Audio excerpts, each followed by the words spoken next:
जय हिंद दोस्तों, कैसे हैं आप लोग। आज हम आपके लिए लाए हैं कुछ इंपॉर्टेंट क्वेश्चन जो एनडी और सीडीए जैसे एग्जाम्स में पूछे जाते हैं बायोलॉजी के अंदर। ठीक है, तो आइए आज हम कुछ प्रश्न को सॉल्व करते हैं, क्वेश्चन को सॉल्व करते हैं जो जो पूछे गए हैं पिछले कुछ सालों में एनडी और सीडीएस के अंदर। ठीक है, तो देखिए हमारा जो पहला प्रश्न है, पहला क्वेश्चन क्या है कि which of the following is not a function of the liver. इनमें से कौन सा ऐसा ऑप्शन है जो किसका फंक्शन नहीं है, लीवर का फंक्शन नहीं है, लीवर काम नहीं करता। पहला कार्बोहाइड्रेट मेटाबॉलिज्म। क्या है पहला? Carbohydrate metabolism. ठीक है, दूसरा है ब्लड फिल्ट्रेशन, तीसरा है डिटॉक्सिफिकेशन और चौथा है बाइल प्रोडक्शन। तो हमें पता है कि लीवर का मेन काम क्या होता है, बाइल का प्रोडक्शन करना, कार्बोहाइड्रेट मेटाबॉलिज्म करना और डिटॉक्सिफिकेशन करना। ठीक है, तो हमारे पास एक ही ऑप्शन बचता है यहाँ पर, क्या? Blood filtration. तो ब्लड फिल्ट्रेशन कौन करता है? किडनी का काम होता है ब्लड फिल्ट्रेशन। ठीक है, तो इसमें हमारा सही आंसर क्या होगा? लीवर होगा। ठीक है बच्चों, अगले क्वेश्चन पे चलते हैं। अगला क्वेश्चन क्या बोलता है, the process of photosynthesis primarily occur in which organelle of plant cell. ठीक है, जो फोटोसिंथेसिस है सबसे पहले कौन से प्लांट सेल में होती है। ठीक है, तो देखते हैं इसमें जो जो इसमें ऑप्शंस है। पहला है माइटोकॉन्ड्रिया, दूसरा है क्लोरोप्लास्ट, तीसरा है गोल्जी एपरेटस एंड चौथा है एंडोप्लाज्मिक रेटिकुलम। ठीक है, अगर माइटोकॉन्ड्रिया की बात करें, माइटोकॉन्ड्रिया को हम लोग बोलते हैं power house of the cell. क्या बोलते हैं? Power house of the cell बोलते हैं। तो इसमें तो फोटोसिंथेसिस नहीं होगा। दूसरा है हमारे पास गोल्जी एपरेटस। ठीक है, अब गोल्जी एपरेटर कभी कभी क्या करता है, प्रोटीन और फैट्स को भी स्टोर करता है। ठीक है, तो ये भी नहीं है। एंडोप्लाज्मिक रेटिकुलम क्या करेगा? एंडोप्लाज्मिक रेटिकुलम का काम होता है आपका, जो राइबोसोम्स है, राइबोसोम बनाते हैं प्रोटीन्स। ठीक है, तो ये भी नहीं होगा। तो हमारे पास एक ऑप्शन बचा क्लोरोप्लास्ट। ठीक है, क्लोरोप्लास्ट क्या है ना, क्लोरोप्लास्ट एक पिगमेंट है।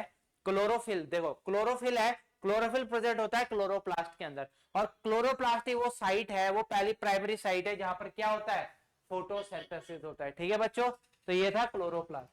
आइए अगली स्लाइड देखते हैं, अगला क्वेश्चन एक बार चेक करते हैं हम लोग। अगले में क्या बोलता है, what is the functional unit of kidney responsible for filtration. Kidney की फंक्शनल यूनिट किसको बोलते हैं, जो कि फिल्ट्रेशन में हेल्प करती है। ठीक है, फंक्शनल यूनिट ऑफ किडनी की बात करें तो देखिए इसका जो आंसर होगा वो होगा नेफ्रॉन। ठीक है, क्या होगा? नेफ्रॉन। नेफ्रॉन को हम लोग क्या बोलते हैं, किडनी की फंक्शनल यूनिट बोलते हैं, याद रखिएगा। ठीक है, ये क्या करता है, ब्लड को क्या करता है, फिल्ट्रेट करने का काम करता है। ठीक है, आइए नेक्स्ट क्वेश्चन पे चलते हैं। नेक्स्ट क्वेश्चन है हमारा, what is the main function of, क्या? What is the main function of red blood cell. ठीक है, what is the main function of red blood cell. एक मिनट देख लेते हैं क्या है अगला, what is the main function of red blood cells. ठीक है, रेड ब्लड सेल्स को हम लोग क्या बोलते हैं, अरिथ्रोसाइट्स बोलते हैं। क्या बोलते हैं? अरिथ्रोसाइट्स बोलते हैं। ध्यान रखेंगे, क्वेश्चन ये भी बनता है। तो मेन फंक्शन क्या है रेड ब्लड सेल का, वो देख लेते हैं। ठीक है, पहला है ट्रांसपोर्ट ऑफ ऑक्सीजन, दूसरा है ट्रांसपोर्ट ऑफ न्यूट्रिएंट्स, तीसरा है फाइट अगेंस्ट इंफेक्शन, चौथा है ब्लड क्लॉटिंग। ठीक है, तो जो आरबीसी का जो मेन, आरबीसी का जो मेन फंक्शन है वो है आपका ऑक्सीजन को ट्रांसपोर्ट करना थ्रू आउट द बॉडी। पूरे शरीर में क्या करता है आरबीसी, ऑक्सीजन को ट्रांसपोर्ट करता है। तो उसका सही उत्तर क्या हो जाएगा, ट्रांसपोर्ट ऑफ ऑक्सीजन हो जाएगा। ठीक है, अगले स्लाइड पे चलते हैं हम लोग। अब देखते हैं which enzyme is responsible for breaking down carbohydrate into simple sugar. क्या वो कौन सा एंजाइम है जो कार्बोहाइड्रेट को, जो कार्बोहाइड्रेट को सिंपल शुगर में ब्रेक करेगा। ठीक है, किसमें ब्रेक करेगा, सिंपल शुगर में ब्रेक करेगा। तो देख लेते हैं बच्चों, जो कार्बोहाइड्रेट को सिंपल शुगर में ब्रेक करता है वो होता है आपका अमाइलेज। क्या होता है? अमाइलेज। ये ध्यान रखेंगे हमारे जब हम लोग खाना खाते हैं जो सलाइवा होता है, तो सलाइवरी ग्लैंड जो सलाइवा है उसमें पाया जाता है अमाइलेज, जो क्या करता है, जो कार्बोहाइड्रेट है उसको किस में तोड़ देता है, सिंपल शुगर में तोड़ देता है। ये ध्यान रखना, कहां पर पाया जाता है, सलाइवा में पाया जाता है। सलाइवा कहां है, सलाइवरी ग्लैंड से रिलीज होता है। सलाइवरी ग्लैंड कहां प्रेजेंट होती है, हमारे माउथ में प्रेजेंट होती है। ठीक है, तो ये ध्यान रखेंगे। अगला क्वेश्चन देखते हैं हम लोग। अगला क्वेश्चन क्या बोलता है, विच of the following is not a type of muscle tissue, इनमें से कौन सा मसल टिश्यू का टाइप नहीं है। मसल टिश्यू क्या होता है, जो हमारे मसल्स में प्रेजेंट हो, ठीक है। देखते हैं इसमें, पहला स्केलेटल मसल, दूसरा है कार्डियक मसल, तीसरा एडिपोज टिश्यू, चौथा है स्मूथ टिश्यू, ठीक है। स्केलेटल मसल्स मसल टिश्यू का टाइप है, कार्डियक मसल हमारे हार्ट में प्रेजेंट होता है, ठीक है। तीसरा एडिपोज टिश्यू, एडिपोज टिश्यू भी हमारे मसल टिश्यू और फैट को बनाते हैं। हमारी बॉडी में जो फैट होता है वो किससे बनता है, एडिपोज टिश्यू जो बनता है, फैट, फैट स्टोर, ठीक है, वो कौन करता है, एडिपोज टिश्यू। और चौथा है हमारा स्मूथ मसल, जो तो कार्डियक मसल है। देखिए बच्चों इसका आंसर है कार्डियक मसल, क्योंकि कार्डियक मसल कहां प्रेजेंट होती है, हार्ट में प्रेजेंट होती है। कहां प्रेजेंट होती है, हार्ट में प्रेजेंट होती है, तो इसलिए हम इसको क्या नहीं बोलते, मसल टिश्यू नहीं बोलते, ठीक है। अगला चलते हैं हम लोग, नेक्स्ट क्वेश्चन देखिए यहाँ पर, which stage of cell cycle, क्या, which stage of cell cycle does DNA replication occur, वो कौन सी वैसे सेल साइकिल में स्टेज है जिसमें कि डीएनए रिप्लिकेशन होता है। मैं आने वाली क्लासेस में आपको पढ़ाऊंगा कि डीएनए रिप्लिकेशन क्या होता है, कौन कौन से फेज में क्या चीज होती है, ठीक है। तो डीएनए रिप्लिकेशन का मतलब होता है डीएनए का डबल होना। क्या होता है, डीएनए का डबल होना। मतलब अगर हमारे पास डीएनए 2C है तो वो 2C से क्या हो जाएगा, 4C है, 4C है तो 4C से क्या हो जाएगा, 8 हो जाएगा, ठीक है। 8C है तो 8 से क्या हो जाएगा, 16C हो जाएगा। इसको बोलते हैं डीएनए रिप्लिकेशन, ठीक है। इसको क्या बोलते हैं, डीएनए रिप्लिकेशन और डीएनए का डबल होना। तो हमारे पास 4 फेज है, पहला है G1 फेज, दूसरा है S फेज, तीसरा है G2 फेज और चौथा है M फेज। तो देखिए बच्चों, इसमें से जिसमें डीएनए रिप्लिकेशन होता है वो होता है हमारा S फेज, सिंथेसिस फेज। क्या बोलते हैं इसको, इसको हम लोग बोलते हैं सिंथेसिस फेज। तो इस सिंथेसिस फेज में क्या होता है, डीएनए क्या हो जाता है, डबल हो जाता है, ठीक है। एनसीईआरटी में लिखा है कि इसमें जो डीएनए 2C से कितना हो जाता है, 4C हो जाता है, बिल्कुल ध्यान रखेंगे हम लोग, ठीक है। आइए अगले क्वेश्चन पे चलते हैं हम लोग। अगला क्वेश्चन क्या बोलता है, which hormone is responsible for regulating blood sugar level, वो कौन सा हार्मोन है जो किसको रेगुलेट करता है, ब्लड शुगर लेवल को रेगुलेट करता है हमारी बॉडी के अंदर, ठीक है। तो देख लेते हैं, insulin, glucagon, estrogen and testosterone, 4 hormone हमारे पास है। तो जो इंसुलिन है, इंसुलिन हमारी बॉडी में क्या करता है, ब्लड लेवल को मेंटेन करता है, ब्लड लेवल को रेगुलेट करता है, ठीक है। दूसरा है ग्लूकागन, ग्लूकोज लेवल, तीसरा है estrogen, female hormone, female reproductive hormone, और चौथा है टेस्टोस्टेरोन, मेल रिप्रोडक्टिव हार्मोन। ये ध्यान रखेंगे बेटा, चारों चीजें हो गई, ठीक है। तो इंसुलिन क्या करेगा, ब्लड शुगर लेवल को बॉडी में मेंटेन करेगा, तो इसका आंसर क्या हो जाएगा बेटा, इंसुलिन हो जाएगा, ठीक है। आइए अगले प्रश्न पर चलते हैं। अब देखते हैं हम लोग, which part of human brain, क्या, which part of human brain responsible for coordinating muscles movement and maintaining balance, हमारे बॉडी में कौन सा ब्रेन का वो पार्ट है जो हमारी बॉडी को कोऑर्डिनेट करेगा और हमारी बॉडी को बैलेंस जो होगा उसको क्या करेगा, मेंटेन करेगा। अगर हम ठीक से खड़े रह पाते हैं तो किस वजह से, किस पार्ट, ब्रेन के किस पार्ट की वजह से रह पाते हैं। तो हमारे पास 4 ऑप्शन है, सेरिब्रम, सेरिबलम, ब्रेन स्टेम और हाइपोथैलेमस, ठीक है बेटा। अगर इन चारों की बात करी जाए तो जो हाइपोथैलेमस है वो टेम्परेचर को रेगुलेट करता है, ठीक है बेटा। ब्रेन स्टेम हाइंड ब्रेन में प्रेजेंट होता है, पीछे की तरफ यहां पर, ठीक है बेटा। अगला बात है सेरिब्रम, तो सेरिब्रम क्या करता है, बैलेंस करता है एंड कोऑर्डिनेट करता है, ठीक है। तो इसमें इसने पूछा क्या है कि वो कौन सा पार्ट है जो बैलेंस भी करेगा और कोऑर्डिनेट भी करेगा, तो इसका क्या आंसर हो जाएगा बेटा, सेरेब्लम हो जाएगा, ठीक है। ये बात समझ आई। अगले सवाल पर चलते हैं हम लोग। देखिए अगला सवाल क्या बोलता है, which gas is primary responsible for the green house effect, वो कौन सी गैस है जिसकी वजह से ग्रीन हाउस इफेक्ट होता है। सबसे ज्यादा परसेंटेज तो हमारे पास है oxygen, nitrogen, hydrogen, sorry carbon dioxide and hydrogen. तो इसका आंसर क्या होगा बेटा, कार्बन डाइऑक्साइड होगा। क्या होगा, CO2। इसी की वजह से क्या हो रही है, ग्रीन हाउस गैस क्या हो रही है, एनवायरमेंट में बढ़ रही है, ठीक है। अगली बात करते हैं हम लोग, अगला क्वेश्चन देखते हैं फटाफट से, विच ऑफ द फॉलोइंग क्या, which of the following is not a component of the central nerve system, इनमें से कौन सा ऐसा है कि जो सीएनएस सेंट्रल नर्वस सिस्टम का पार्ट नहीं है। ठीक है, तो देख लेते हैं फटाफट। Brain, spinal cord, peripheral nervous system and cranial nerve. देखो बेटा, जो नर्वस सिस्टम होते हैं वो दो तरह के होते हैं। जो नर्वस सिस्टम होते हैं वो दो तरह के होते हैं, एक होता है सीएनएस और एक होता है पीएनएस।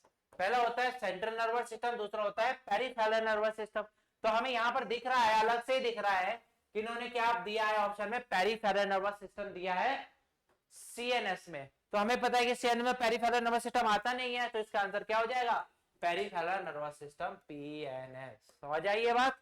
चलिए आगे, बस इसी तरह के क्वेश्चन एनडी और सीडीएस भी पूछता है, तो आप बने रहिए हमारे साथ। आपको अगर ऐसे सवाल पसंद है, आपको जितना ज्यादा अच्छे से प्रैक्टिस करनी है, तो आप तेजस एकेडमी के साथ, डिफेंस एकेडमी के साथ जुड़े रहिए। ठीक है बच्चों, आइए अगला सवाल देख लेते हैं। Which of the following is not a function of lymphatic system? इनमें से कौन सा फंक्शन लिम्फेटिक सिस्टम नहीं करता। लिम्फेटिक सिस्टम क्या होता है, हमारी बॉडी में बहुत सारे लिम्फ नोड्स प्रेजेंट होती है और वो आपस में मिलके क्या बनाती है, लिम्फेटिक सिस्टम, लिम्फ नोड्स। ठीक है, क्या होती है, लिम्फ नोड्स प्रेजेंट होती है, वो आपस में मिलके क्या बनाती है, लिम्फेटिक सिस्टम बनाती है। और वो हमारी बॉडी में, हमारी बॉडी का इम्यून सिस्टम को क्या करती है, स्ट्रॉन्ग करने का काम करती है बेटा। ठीक है, तो आंसर देख लेते हैं। पहला है प्रोडक्शन ऑफ ब्लड सेल्स, दूसरा है ड्रेनेज ऑफ एक्सेस फ्लूइड, तीसरा है ट्रांसपोर्ट ऑफ फैट, चौथा इम्यून रिस्पॉन्स। तो जैसा कि मैंने बताया, जो लिम्फेटिक सिस्टम है वो हमारी बॉडी का क्या करती है, इम्यून सिस्टम मेंटेन करती है, स्ट्रॉन्ग करती है, फैट को भी ट्रांसपोर्ट करेगी, और जो एक्सेस टिश्यू फ्लूइड है हमारी बॉडी में उसको क्या करेगी, ड्रेनेज करने का भी काम करेगी। तो हमारे पास क्या बचा, RBC, production of RBC lymphatic system कभी नहीं करेगा। समझ आई इतनी बात। आइए अगला सवाल देख लेते हैं। अगला सवाल क्या बोलता है, which type of bond form between water and water molecule. Water molecule क्या होता है बेटा, H2O, हाइड्रोजन प्लस ऑक्सीजन से मिलके क्या बनता है बेटा, वाटर बनता है, H2O बनता है। तो वो कौन सा बॉन्ड है कि जो वाटर मॉलिक्यूल के बीच में प्रेजेंट होता है। तो देखिए, आयनिक बॉन्ड होगा क्या, नहीं होगा। कोवेलेंट बॉन्ड होगा क्या, नहीं होगा। हाइड्रोजन बॉन्ड होगा क्या, हाइड्रोजन बॉन्ड होगा सर, बिल्कुल होगा।